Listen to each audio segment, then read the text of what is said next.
Olá, seja bem-vindo a mais um vídeo e hoje nós vamos falar a respeito da linguagem e seus símbolos. Tá? Então, na aula passada, ou nos vídeos passados, nós vimos o que é uma individualidade, vimos que todo ser que existe, todo ente é um indivíduo e todo ente possui então uma essência específica e uma essência genérica. A essência específica é aquilo que faz um ser igual aos outros da mesma espécie, e a essência genérica é aquilo que faz um ser igual aos outros do mesmo gênero. Tá? Então hoje nós vamos ver como que a linguagem simboliza um indivíduo, como que ela simboliza uma essência. Tá? Então há na linguagem 4 tipos de símbolos para se representar a realidade.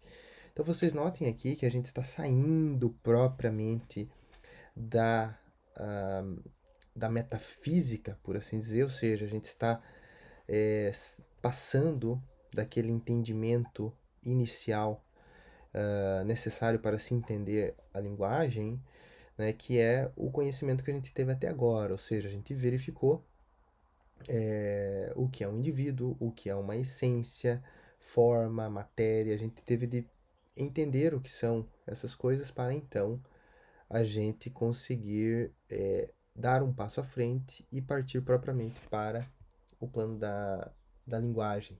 Assim.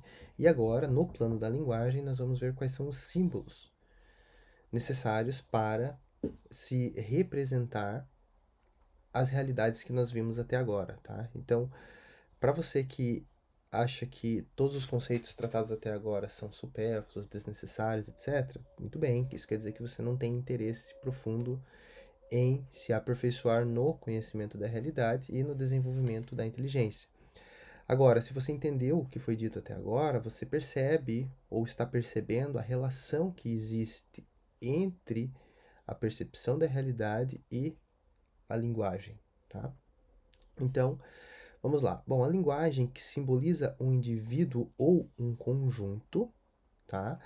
Ela pode ser de dois tipos. Pode ser um nome próprio, como William Shakespeare ou qualquer outro nome próprio, ou uma descrição empírica, uma descrição da experiência, uma descrição particular. Então, o que acontece aqui? Nesses dois casos, nós estamos usando a linguagem para simbolizar um indivíduo ou um conjunto. Muito bem, coisas que nós vimos nos vídeos anteriores. O nome próprio, ele vai designar um indivíduo. Por exemplo, William Shakespeare é um indivíduo apenas, e não existe outro, não é isso? A descrição empírica também vai descrever ou um indivíduo ou um conjunto, só que ali você tem de usar mais elementos para fazer essa descrição. Por exemplo, O Homem que Matou o Facínora. Esse é o nome de um filme, quem não assistiu, vale a pena assistir. Mas então, O Homem que Matou o Facínora é um homem específico, né? Assim, é um homem, um indivíduo, né? Isso, e essa descrição designa aquele homem somente e nenhum outro homem existente que existiu ou que vai existir. Tá? Por exemplo, se eu falo Napoleão Bonaparte foi um indivíduo que existiu, né? E não há nenhum outro Napoleão Bonaparte. Se nascer uma outra pessoa com o nome Napoleão Bonaparte, esta outra pessoa vai ser um outro indivíduo, tá? Então nós usamos então o nome próprio e a descrição empírica para simbolizar um indivíduo ou um conjunto. Agora, para simbolizar uma essência, nós usamos um nome comum qualquer: pedra, janela, livro, computador, etc. Você vê que essas palavrinhas, né, assim, esses símbolos, eles simbolizam mesmo uma essência. Se você fala pedra, isso engloba a pedra existente agora, todas as pedras existentes, as pedras que já existiram e pedras que possam vir à existência. E janela.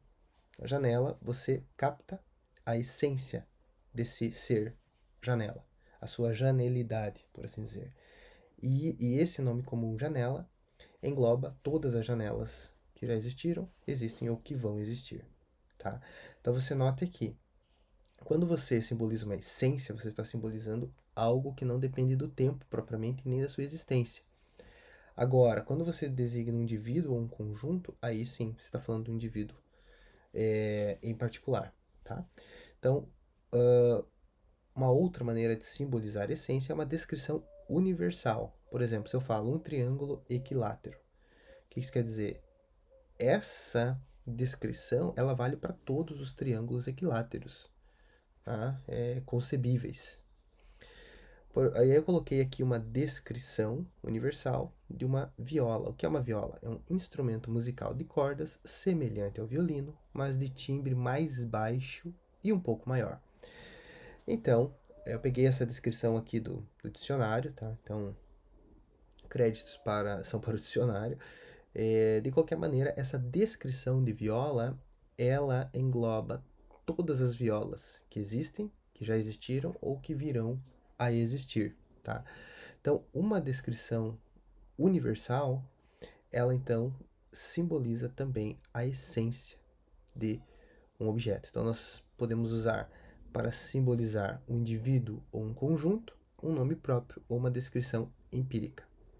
Para designar, para simbolizar a essência, nós usamos então um nome comum ou uma descrição universal. Então, o exercício que eu te dou é: veja os objetos que há na sua mesa ou as pessoas que você conhece e tente fazer essas descrições através do nome próprio, né, através de uma descrição empírica de uma pessoa específica e depois tente utilizar os nomes das coisas, mas percebendo que aquele nome não é à toa, ele de fato simboliza a essência daquilo, tá?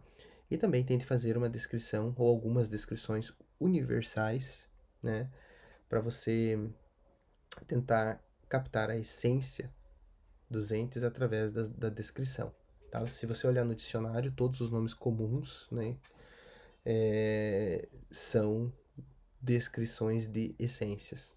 Tá? Então você pega lá a garrafa, você vai ver a descrição de uma garrafa, você vai ver que aquilo ali está descrevendo propriamente a essência de uma garrafa, o que é uma garrafa, assim. E o nome garrafa, que é um nome comum, simboliza aquela essência, tá? Então aqui, por que nós temos de saber isso? Nós temos de saber isso porque agora nós vamos ver quais os outros símbolos que representam outros aspectos da realidade e depois como que esses símbolos são articulados então para se formar frases, orações, parágrafos e aí você conseguir falar, etc. E nós vamos ver que a nossa linguagem está enraigada mesmo na realidade, tá? Então espero que tenha gostado desse vídeo. Se gostou, compartilhe com aquelas pessoas que possam ter interesse no assunto e nos vemos na próxima. Até lá!